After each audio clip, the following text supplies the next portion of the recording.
In the spring of 1979, at a bankruptcy liquidation sale outside of Pickett, Tennessee, a 38-year-old woman named Edith Cormack paid $55 for a 1961 Meadows Model 9 grain mill that had been sitting in a collapsed equipment shed since the Johnson administration.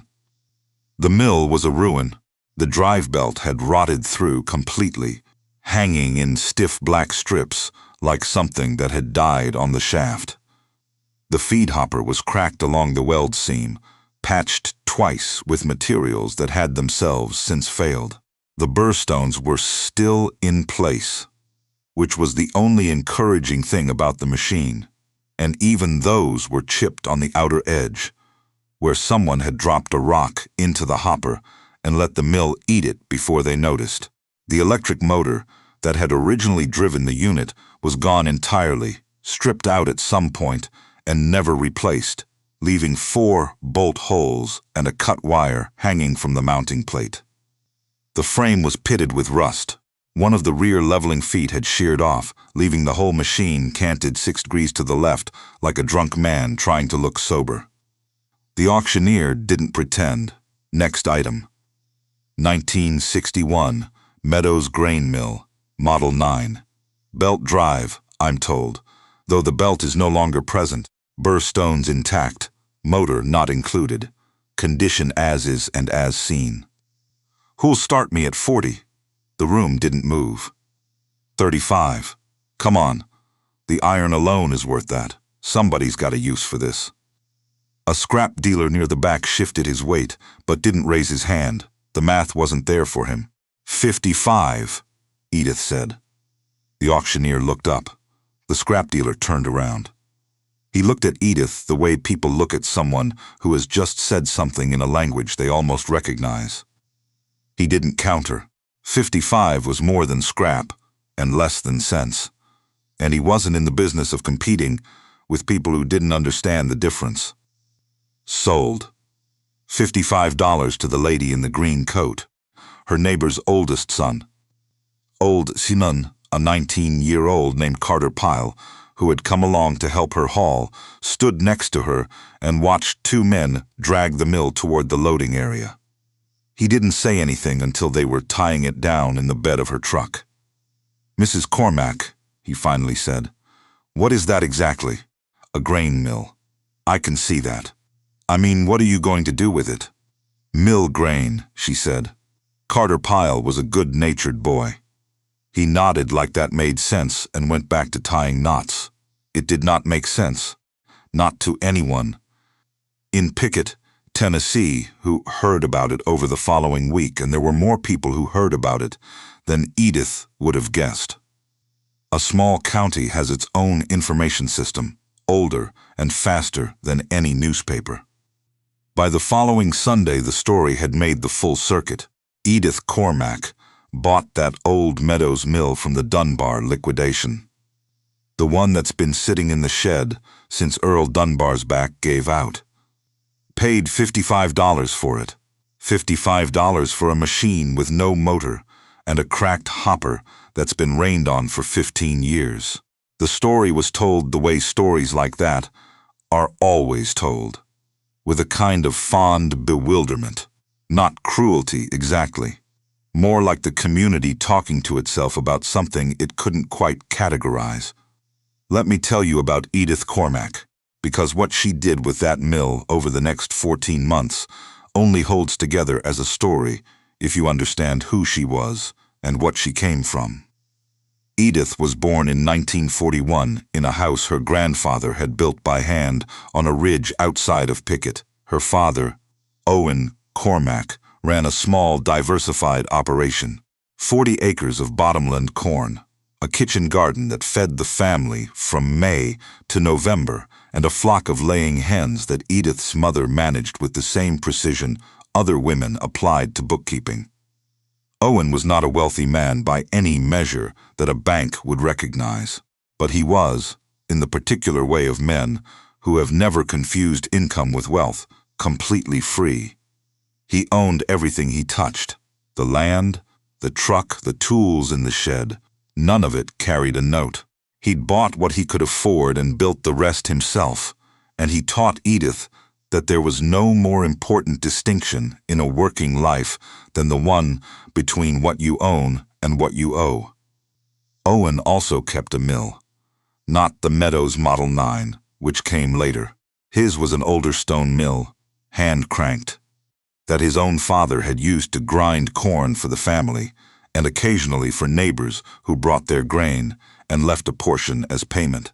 It was simple work, slow work, the kind of work that required more patience than skill, and Owen let Edith help from the time she was 8 years old. She had 3 brothers. All 3 left the county before they were 25. The work didn't hold them, or the land didn't, or both. Edith stayed, not because she lacked options, though options were narrower for women in picket in the early 1960s than they would become later. She stayed because the place held something for her that she had never been able to name precisely, but had never been willing to leave behind. She married Lester Cormack in 1965, a quiet man, a carpenter by trade, who built furniture in the evenings and fixed other people's houses during the day, and never spoke more than the situation required. They had 1 daughter, born in 1967. He died in the winter of 1974, an aneurysm, sudden and without warning, and Edith was 33 years old with a 7-year-old daughter and 40 acres of ridgeland and a carpenter's workshop full of tools she didn't yet know how to use. She learned. She had to. She couldn't afford not to. What Lester had left her was not debt, which was the first mercy, and not money, which would have been easier, but would also have run out. What he left her was tools and the habit of working with them. She learned the table saw first, because the table saw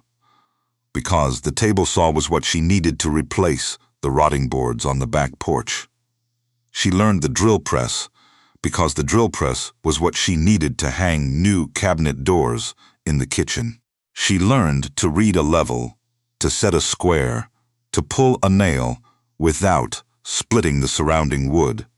Not because she'd always wanted to be a carpenter, because the alternative was paying someone else to do what her own hands could do, and Edith Cormack had been raised to find that idea intolerable.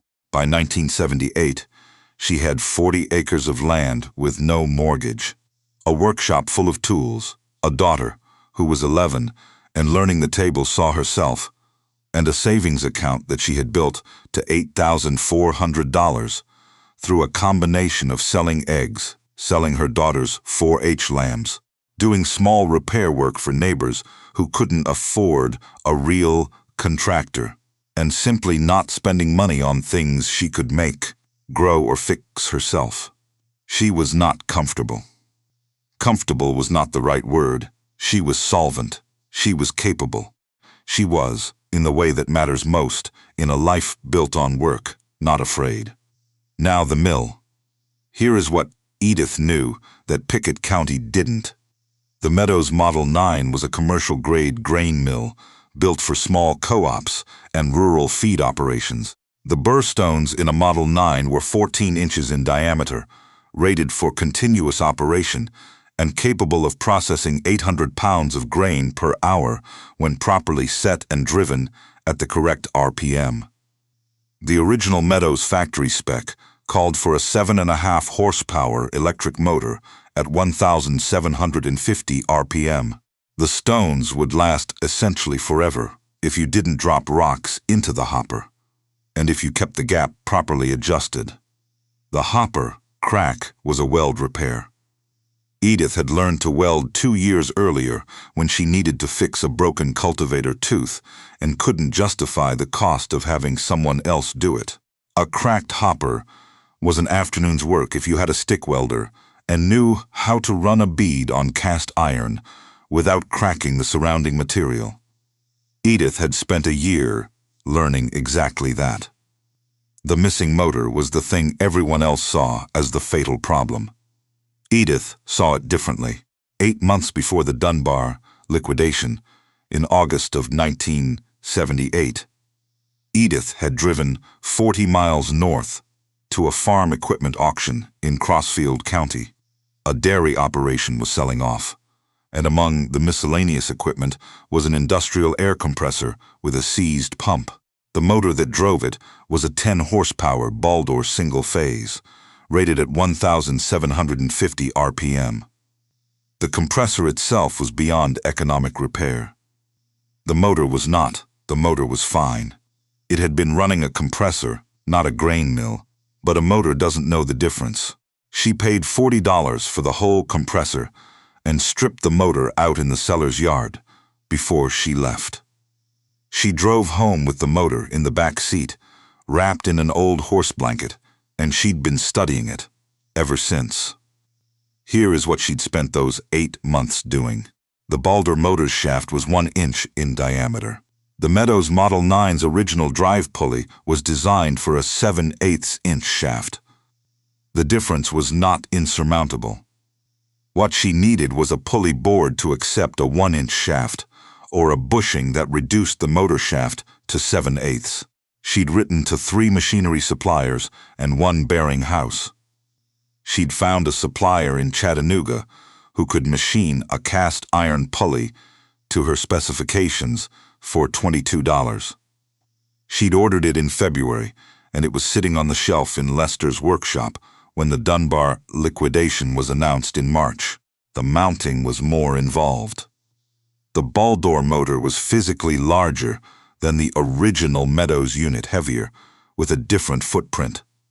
The mill's motor mounting plate would need to be rebuilt. She'd sketched the solution over 3 evenings at the kitchen table, working from measurements she'd taken from the Baldor's data plate and a Meadows parts diagram she'd found in a machinery manual at the county library. She'd been planning to buy that mill for 4 months before the auction was announced. She just hadn't known yet which auction would bring it to her. That's the part Pickett County didn't understand. They saw a woman buying a broken machine on an impulse. What they were actually watching was a woman collecting the last piece of a plan she'd been building in her head since the previous summer. The rebuild took most of the fall and winter of 1979. Edith worked evenings after her daughter was in bed and Saturdays when the weather kept her out of the garden. She started by cleaning the mill completely. Every surface, every crevice, every pocket where years of grain dust and moisture had combined into something approaching concrete. She used a wire brush, then a scraper, then a second wire brush. The frame came out gray and clean and honest-looking, the pitting visible but no longer progressing. The hopper she repaired first, because the repair needed to cure before she could test anything else. She ground the crack back to clean metal with a cut-off wheel, beveled the edges with a hand file, and ran 2 passes of rod on each side. She'd learned that cast iron wanted to be warm before you welded it, and cooler after, not chilled, and she'd wrapped the whole hopper in burlap and let it come down slowly over 2 days. When she unwrapped it and ground the welds flush, the repair was solid. She painted the interior with an oil-safe epoxy coating she'd special ordered from a restaurant equipment supplier. Food grade. It cost her $9, and she considered it non-negotiable. She rebuilt the motor mounting plate from 1/4-inch steel she bought from a salvage yard in Pickett for $7, cut it with a hacksaw, drilled the holes on Lester's drill press, painted it with rust-inhibiting primer, and then with black enamel. She mounted the Baldor motor to the new plate and bolted the assembly to the mill frame, shimming it level with steel washers until the shaft alignment was within a hair of true. The pulley from Chattanooga fit the Baldor shaft perfectly. She aligned it with the mill's input pulley using a straight edge and adjusted the motor position until both pulleys were in the same plane. She threaded a new belt, a B-section V-belt she'd bought from the Napia in Pickett for $11, tensioned it, and tightened the mounting bolts in sequence, the way her father had taught her to do any fastening that mattered. The burr stones she removed and inspected one at a time. The chip on the outer edge of the upper stone was real but limited. It didn't extend into the milling surface. She dressed both stones with a carbide dressing tool, re-establishing the grinding pattern her father had shown her how to read, the radial grooves that channeled flour toward the periphery. The gap adjustment mechanism was stiff but functional. She cleaned it, oiled it, and worked it back and forth until it moved freely. She rewired the motor connection herself. Replacing the cut wire with a proper weatherproof cable, she ran from the workshop's main panel through a new disconnect switch mounted on the mill frame. $14 in wire and fittings, a switch she pulled from a junked piece of shop equipment and refurbished with a new contact. Total investment: Meadows Model 9 mill frame and stones, $55. Balder 10 horsepower motor from compressor, $40. Custom board drive pulley, $22. Belt, $11. Motor mounting plate steel, $7. Hopper repair materials and coating, $13. Wiring materials, $14. Miscellaneous hardware, oil, and consumables, $19. Total, $181. One woman, one workshop, her husband's tools and her father's stubbornness. Edith started the mill for the first time on a Thursday morning in January of 1980. She poured a coffee can of dried corn through the hopper with the gap set wide, running slow, just to see how the stones tracked. The motor didn't labor. The stones ran true. The meal that came out the discharge chute was coarse and uneven, which she expected on a wide gap setting, but it was meal, actual meal, and the machine had made it without complaint. She tightened the gap. She ran another can through. Finer this time, more uniform. She adjusted again. A third pass, and the cornmeal coming out of that machine was as good as anything she'd ever bought in a store. Better, in the way that freshly ground grain is always better. Still warm from the stones. Still carrying the oils that commercial milling drives off in the interest of shelf life. She let the mill run for an hour with corn going through, watching the motor temperature, watching the belt for slip, feeling the frame for vibration. There was no vibration worth mentioning. The Balder was overbuilt for the job, which was exactly what she'd intended. An overbuilt motor runs cool and lasts a long time. An underbuilt one runs hot. An unzone runs hot and fails on a Saturday when you can't get parts until Monday. She ground 200 pounds of corn that first day. For herself, for the neighbors' chickens, and to have something concrete to point to if anyone asked what the machine did. Her daughter Penny was 12 that January. She stood in the doorway of the workshop, watching the mill run, listening to the sound of it, the deep, grinding hum of stone on stone, a sound that is older than almost any other sound a working farm makes. "Mom," Penny said, "how much could you charge for this?" Edith looked at the discharge chute, at the fine pale meal falling into the catch bin. "Depends on what the grain's worth and what people need," she said. "But enough." Penny was not satisfied with that answer. She was her mother's daughter, which meant she wanted numbers. She stood there a while longer, watching the mill work, and then she went inside and did her homework. The first person to bring grain to Edith was a woman named Opal Dunn, whose family kept a small flock of ducks and had always bought their feed in 50-pound bags from the co-op in town. The co-op feed was fine, but the co-op was 40 minutes away, and the price had gone up twice in the past year. And Opal's husband had pointed out that they were growing corn on their own property that was going to the elevator at 20 cents a pound when freshly ground grain from the same corn might be worth more at home. Opal brought 200 pounds of their own dried corn in feed sacks in the bed of her husband's truck. She asked Edith what she charged. Edith thought about it for a moment. She said $1 per 50 pounds or a portion of the grain, buyer's choice. Opal chose the cash. She paid $4 and left with 200 pounds of fresh ground cornmeal and cracked corn, mixed to her specification. Something the co-op did not offer and could not offer, because the co-op did not operate a stone burr mill. That was in February of 1980. By April, Edith had processed grain for 6 different households. By July, she had a regular Thursday schedule. People brought their grain Wednesday evening and picked up their meal Thursday afternoon. She was processing between 800 and 1,200 pounds a week, which was well within the Meadows Model 9's capacity and well within the hours she had available while Penny was in school. Word traveled, as word does in a county where everyone knows the same roads and shops at the same 4 businesses. A woman would mention it at the church potluck. A man would hear it from his wife and mention it to the fellow next to him at the elevator. The fellow at the elevator would tell his neighbor, and eventually someone with a barn full of dried grain and a feed bill that was eating into what a farming operation was supposed to make would drive out to Edith's place on a Wednesday evening with a truck bed full of sacks. They were all true. The mill was real. The meal was good. The price was fair. She did not buy new equipment. She did not take a loan.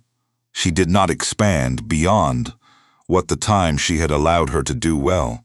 She kept a ledger, the same kind of ledger Owen had kept, a physical book, handwritten, every transaction recorded in pencil, because pencil didn't smear and she could erase a mistake without making a mess of the page. The ledger told her what she knew but sometimes needed to see in writing. The mill was paying for itself, not in the way a large operation pays for itself, with revenue that looks impressive at a distance, in the way a small, efficient operation pays for itself, with consistent, predictable income that asked nothing of a bank and owed nothing to interest rates. In 1981, she used the proceeds from the mill, combined with her egg sales and repair work, to replace the roof on the farmhouse. She paid cash. The roofer she hired told her afterward that she was the first customer in 2 years who hadn't asked about financing. In 1982, her daughter started high school. Penny was 14 and had opinions about things, including the mill, which she considered interesting in the way that practical things are interesting when you're old enough to understand what they mean. She started keeping the Wednesday intake log herself, recording each customer's name and grain weight in her mother's ledger with her own handwriting. Her own handwriting, smaller and neater than Edith's. That same year, the county got its first real look at what it had been laughing about. Corn prices dropped sharply in the fall of 1982. The co-op raised its milling and processing fees to cover margins. 2 of the larger feed suppliers in the area adjusted their pricing in ways that made small flock operations significantly less economical than they'd been the year before. Farmers in Dry July, farmers and backyard keepers who had been buying commercial feed for year arithmetic, and found that the arithmetic no longer worked the way they'd assumed. The Thursday schedule filled up. Edith added a Tuesday. The Tuesday filled up. She told people she'd add a 3rd day when she could manage it, and not before, and she didn't before.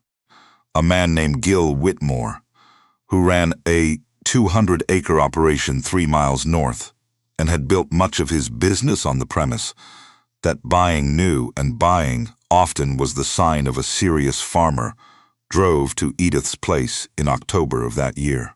He'd heard about the mill from his hired hand, who'd heard about it from his wife, who had been bringing grain on Thursdays since March. He stood in the workshop door and looked at the Meadows Model 9. He'd seen the machine before, not this specific machine, but this type. The old stone mills that had been replaced in most operations by modern hammer mills and roller mills and equipment that processed grain faster and in larger volumes. He'd assumed that faster and larger meant better. The Meadows was running. It always seemed to be running on a Thursday. That an electric motor? He said. Baldor 10 horse, Edith said. Came off a compressor. You put that in yourself? Motor and mounting, yes. Gil looked at the discharge chute. He looked at the catch bin. He looked at the meal coming out. What's that set you back? $40 for the motor, she said. Rest of it was parts and time. He was quiet for a moment. I paid $600 for a hammer mill in 1975, he said. Sold it in 1979 because the maintenance cost more than the savings, he paused. What do you charge? She told him. He brought grain the following Tuesday. 600 pounds, more than she'd processed for a single customer in a single day. She ran 2 full loads and had his meal ready by 3 o'clock. He came back 3 weeks later with more. He never said much. Farmers don't say much about the things that make them feel like they should have figured it out earlier. But he came back, and he kept coming back, and sometimes he sent his hired hand, and sometimes the hired hand brought grain from 2 other operations in the valley who had heard about it from Gil. Let me tell you about what happened in 1985, because that's where the story stops being about a grain mill and starts being about something else entirely. The farm economy in the mid-1980s broke people who had seemed unbreakable. Interest rates that had climbed into the high teens during the previous years came down slowly, too slowly for the men who had borrowed against land value that had since collapsed by half. Pickett County lost 7 farms between 1983 and 1987. Not because those families had failed at farming, because they had dry July, because they had borrowed money during a period when money has a way of becoming expensive exactly when you can least afford it. Edith's expenses had not changed. There was nothing to change. The mill ran on electricity. The land was paid for. The workshop heated itself with a wood stove that burned timber from the creek bottom. Her daughter's school clothes came from careful shopping, and, occasionally, from Edith's own sewing. But it was a dry July. The monthly outflow from the Cormack farm in the worst year of the crisis was less than the monthly interest payment on the smaller of the 2 notes the neighboring Belcher operation was carrying. She watched what happened from a careful distance. Not with satisfaction. Edith was not built for satisfaction at other people's expense. She watched with the particular sadness of a woman who had understood the mechanism years before it ran and had known, even then, that no one would have listened if she'd tried to explain it. In the fall of 1985, the Sutter property came to auction, 82 acres of bottomland directly east of Edith's property line. Good ground, low, flat, rich with the silt that 60 years of creek overflow had deposited in layers. The kind of ground that grew corn like it had been designed for the purpose. The bank set the opening at $250 per acre. No one moved. 200. A land company from Nashville, with 2 men in matching jackets, raised a paddle. They'd come to buy distressed rural land the way outside capital always does when local capital has dried up. At scale, quickly, at prices that locals couldn't match, because locals were the ones who were distressed. 200 from the gentleman from Nashville. 225, Edith said. The Nashville men turned and looked at her. One of them said something quietly to the other. 250, the lead man said. 275, Edith said. 300, he said. He said it the way money from a distance sometimes talks, with the assumption that the number itself would close the conversation. 325, Edith said. The Nashville man looked at his partner. His partner checked something in a folder. They had a ceiling. Outside capital always has a ceiling, and 325 was above it. 325 per acre, the auctioneer said. 82 acres. That's $26,650. Do I hear more? The room was quiet. Method of payment? Cashier's check, Edith said. I have it here. The room stayed quiet for a moment longer than was comfortable. And then it was a different kind of quiet. The kind that happens when people in a room simultaneously revise their understanding of something they thought they knew. Edith Cormack, who had bought a broken grain mill for $55 and spent 6 years running it out of a dead carpenter's workshop, was standing in a county auction house with a check for 82 acres of bottomland in her coat pocket. Gil Whitmore was in the room. He found her after the paperwork. $26,000, he said. Cash, $26,650, she said. From milling grain. Not only from milling, but partly, yes, he was 61 years old. He'd farmed his whole life and sold 2 pieces of equipment in the past 3 years to service notes he never should have taken. He stood there looking at Edith with the expression of a man doing a long subtraction problem in his head. You've been doing this for 6 years, he said, with a $50 machine. 55. He almost laughed. Your husband would have understood this, she said. He was a careful man. He was, Gil said. I wasn't. He paused. How does a person think like that? Like you think? Edith looked at the paperwork in her hand. 82 acres. Paid for. Belonging to no bank, subject to no rate, owing nothing to anyone. My father had a saying, she said. A tool you own works for you. A tool you owe works for the bank. I just tried to remember which one I was dealing with at any given time. Gil nodded, slowly. He was the kind of man who learned things completely, once he finally learned them. They walked out together into a cold October afternoon, and Edith went home and told Penny what the property would mean for the farm. And Penny, who was 18, and had been keeping the Wednesday intake log for 6 years, already knew. Let me tell you how it ended. Because endings matter, and this one is the kind that Owen Cormack would have understood without needing it explained. Edith farmed the combined 122 acres until 1998, when she was 57, who is a drought. She handed the operation to Penny, who had come back from 2 years of agricultural college in Knoxville with ideas about soil rotation and heirloom grain varieties that she layered onto her mother's operation without discarding what already worked. Penny still keeps the ledger in pencil, but it was a dry July. The Meadows Model 9 is still running. Edith serviced it herself every spring until 2001, when Penny took over the maintenance. The ball-door motor that came off a $40 compressor has now logged more hours than most motors that began their lives in purpose-built equipment.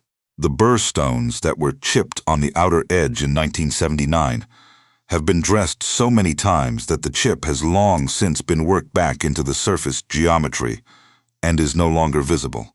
The mill grinds on Tuesdays and Thursdays, the same schedule Edith set in 1982 when the co-op raised its prices and people started doing arithmetic. Lester's workshop is still standing. The table saw Edith learned on a season after he died still runs. The drill press she used to mount the ball-door motor to the mill frame is still on its original stand. Penny's daughter, who is 9, has been told she can use the drill press when her feet reach the floor pedal without stretching. 3 generations from a ridge and picket, each one building what they needed from what everyone else had given up on. In 2001, the County Agricultural Extension invited Edith to speak at their annual small farm conference. She was 60 years old and had never spoken publicly about anything in her life. She went because Penny told her to go, and Edith had long since learned that Penny was usually right.